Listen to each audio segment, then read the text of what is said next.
Friends, आज हम bryophyta के बारे में पढ़ेंगे। ब्रायोफाइटा क्या होते हैं, इनकी लाइफ साइकिल किस टाइप से होती है, इनका जो थैलस होता है वो किस टाइप से होता है, इनका जो फर्टिलाइजेशन होता है वो किस तरह से होता है। तो सबसे पहले हम ब्रायोफाइटा के कुछ जनरल कैरेक्टर्स पर नज़र डाल लेते हैं कि इनके जनरल कैरेक्टर्स क्या होते हैं। ठीक है, अगर हम ब्रायोफाइटा की बात करें तो जो ब्रायोफाइटा हैं वो एम ब्रायोफाइटा वर्ग के सबसे सिंपल और प्रिमिटिव प्लांट्स के मेंबर्स का ग्रुप है। ठीक है, और अगर हम इनके प्लेस की बात करें या जगह की बात करें कि इन्हें प्लांट किंगडम में कहाँ रखा गया है, तो ये प्लांट किंगडम में थैलोफाइटा और टेरिडोफाइटा के बीच में आते हैं। ठीक, अगर हम बात करें इनके हैबिटेट की, तो ये जलीय और स्थलीय दोनों प्रकार के आवासों में पाए जाते हैं। ठीक है, इसलिए हम इन्हें क्या बोलते हैं, प्लांट एम्फीबियंस। ठीक है, क्या बोलते हैं इनको, प्लांट एम्फीबियंस। इतना तो हम सभी जानते हैं कि जो ऑर्गेनिज्म कहाँ पाए जाते हैं, जल और स्थल दोनों में पाए जाते हैं, उन्हें हम क्या बोलते हैं, एम्फीबियंस। और ये बात किसकी हो रही है, प्लांट की हो रही है, तो इन्हें क्या कहा जाएगा, प्लांट एम्फीबियंस। ठीक है, अगले पॉइंट पर नज़र डाल लेते हैं इनकी लाइफ साइकिल पर। लाइफ साइकिल की बात करें तो इनकी जो लाइफ साइकिल होती है उसमें वो बेल क्लियर्ड गैमेटोफाइटिक और स्पोरोफाइटिक दोनों टाइप के फेस पाए जाते हैं। ठीक है, और ये दोनों ही अवस्थाएं कैसी होती हैं, हेट्रोमॉर्फिक होती हैं, मतलब एक दूसरे से बिल्कुल अलग होती हैं। ठीक है, अगर हम किसकी बात करें, गैमेटोफाइटिक फेज़ की बात करें, तो जो गैमेटोफाइटिक फेज़ होती है वो कैसी होती है, वेल क्लियर्ड होती है और क्या कहते हैं, लॉन्ग टाइम के लिए होती है और ग्रीनिश होती है। ठीक है, अगर हम स्पोरोफाइटिक फेज़ की बात करें तो जो स्पोरोफाइटिक फेज़ होती है वो पूरी तरह से किस पे डिपेंड होती है, गैमेटोफाइटिक फेज़ पर डिपेंड होती है। अगर हम स्ट्रक्चरल फॉर्म में गैमेटोफाइटिक फेज़ को देखें और इसका कंपेयर किससे करें, शैवालों से करें, तो जो ब्रायोफाइट्स का गैमेटोफाइट होता है वो एल्गी की अपेक्षा कैसा होता है, बहुत ज़्यादा डिफ्रेंशिएटेड होता है। ठीक है, क्या होता है, एल्गी से बहुत ज़्यादा डिफ्रेंशिएट रहेगा।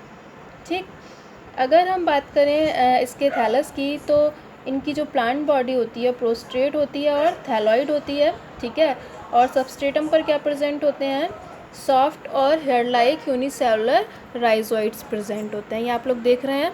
ठीक है, ये क्या है, मार्केंशिया है, और यहाँ पर क्या प्रेजेंट है, इसके थैलस पर कुछ राइजोइड्स प्रेजेंट है जो कैसे हैं, हेयर लाइक हैं और यूनिसेलुलर है। ठीक है, अगर हम राइजोइड्स की बात करें तो राइजोइड्स ब्रायोफाइटा के कुछ मेंबर्स में कैसे होंगे, यूनिसेलुलर अनब्रांच्ड होंगे और कुछ मल्टी सेलुलर ब्रांच्ड होंगे। इतना तो आप सभी जानते होंगे कि यूनिसेलुलर और मल्टी सेलुलर क्या होता है।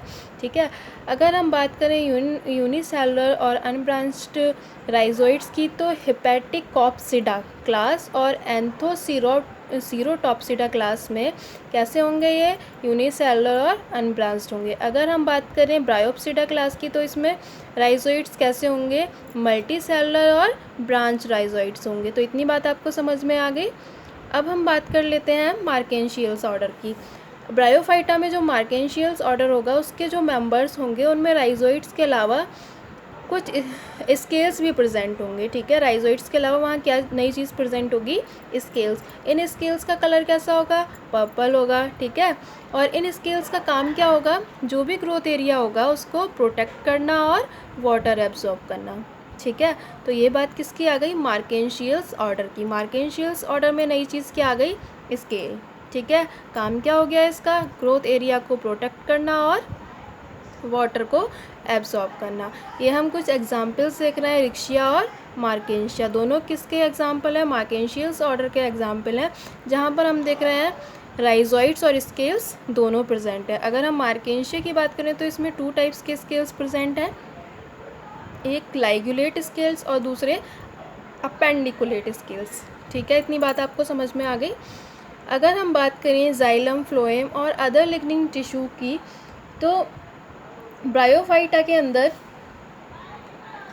इन टिश्यूज़ का क्या होता है, अभाव होता है या ये अब्सेंट रहते हैं। कौन कौन से टिश्यू, जाइलम, फ्लोएम और अदर लिग्निन टिश्यू।